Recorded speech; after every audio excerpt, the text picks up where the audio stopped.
Spa और travel company की आड़ में साइबर ठगी का बड़ा नेटवर्क बेनकाब।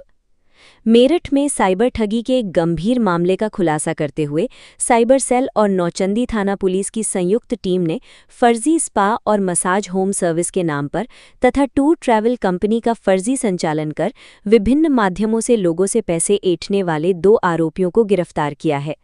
पुलिस की इस कार्रवाई को साइबर अपराध के खिलाफ बड़ी सफलता माना जा रहा है। पुलिस के अनुसार आरोपी फर्जी स्पा और मसाज होम सर्विस के नाम पर लोगों को झांसे में लेते थे। इसके अलावा टूर ट्रैवल कंपनी का भी फर्जी संचालन कर विभिन्न माध्यमों से लोगों से पैसे ऐंठते थे। प्रारंभिक जांच में सामने आया है कि आरोपी सुनियोजित तरीके से लोगों को अपने जाल में फंसाकर आर्थिक धोखाधड़ी को अंजाम दे रहे थे। गिरफ्तार आरोपियों के कब्जे से पुलिस ने 4,16,000 रुपये नकद, 1 लैपटॉप, कई मोबाइल फोन, बैंक खातों से जुड़े दस्तावेज, पासपोर्ट, स्टैंप और मोहर तथा वारदात में इस्तेमाल की जा रही एक मारुति बलेनो कार बरामद की है। बरामद सामान से पुलिस को गिरोह के नेटवर्क और ठगी के तरीके से जुड़े महत्वपूर्ण सुराग मिलने की उम्मीद है।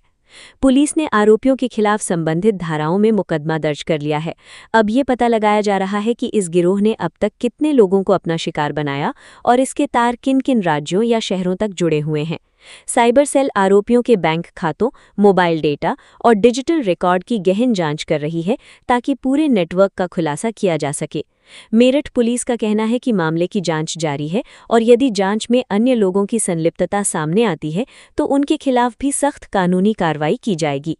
पुलिस ने लोगों से अपील की है कि किसी भी स्पा, मसाज होम सर्विस या टूर ट्रैवल कंपनी की ऑनलाइन बुकिंग या भुगतान करने से पहले उसकी सत्यता की अच्छी तरह जांच कर लें और किसी भी संदिग्ध गतिविधि की सूचना तुरंत पुलिस या साइबर हेल्पलाइन को दें। मेरठ से दीपक वर्मा की रिपोर्ट।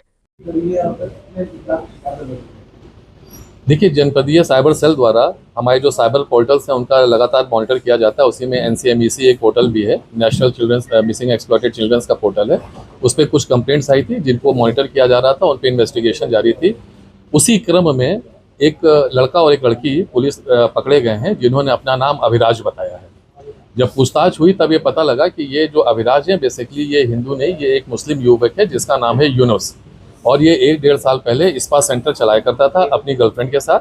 और पुलिस कार्रवाई में जो वो स्पा सेंटर बंद हो गया 1.5-2 साल पहले, तब इन लोगों को ऑनलाइन ठगी का इनके दिमाग में आइडिया आया और इन्होंने शुरुआत की टूर एंड ट्रैवल एजेंसी के नाम से। फिर इसने ये भी स्वीकार किया कि इसने अपना नाम पहचान छुपाई, मुस्लिम युवक के छुपा के हिंदू युवक बना अभिराज के नाम से, ताकि ये बड़ी मात्रा में और बड़ी संख्या में लड़के और लड़कियों को बेवकूफ़ बना सके।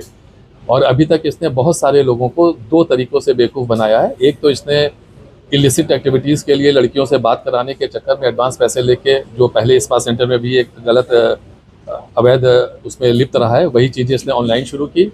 और दूसरा, ये टूर एंड ट्रैवल के नाम पे भी एडवांस में पैसे लिया करता था, जिसको ये लोग प्रोग्राम नहीं कराते थे लेकिन पैसा हड़प लेते थे। अभी तक इन लोगों ने पिछले 2 वर्षों में कई करोड़ों की इस तरह की ठगी कर ली है। इनके लैपटॉप जो बरामद हुए हैं उसमें काफ़ी कुछ इनकम से रिलेटेड है, जिसकी अभी हम लोग इन्वेस्टिगेट कर रहे हैं, तो सही मात्रा पता लग जाएगी कि कितने लोगों को इन लोगों ने और कितने करोड़ की अभी तक ठगी की है। लेकिन जी देखिए, ये दोनों अभियुक्त जो पकड़े गए हैं, इसमें जो युवक है वो उसने MBA किया हुआ है और जो युवती है उसने होटल मैनेजमेंट का कोर्स किया हुआ है। ये इनका एजुकेशनल क्वालिफिकेशन है। सर, आज से लोगों को झांसा दिया है।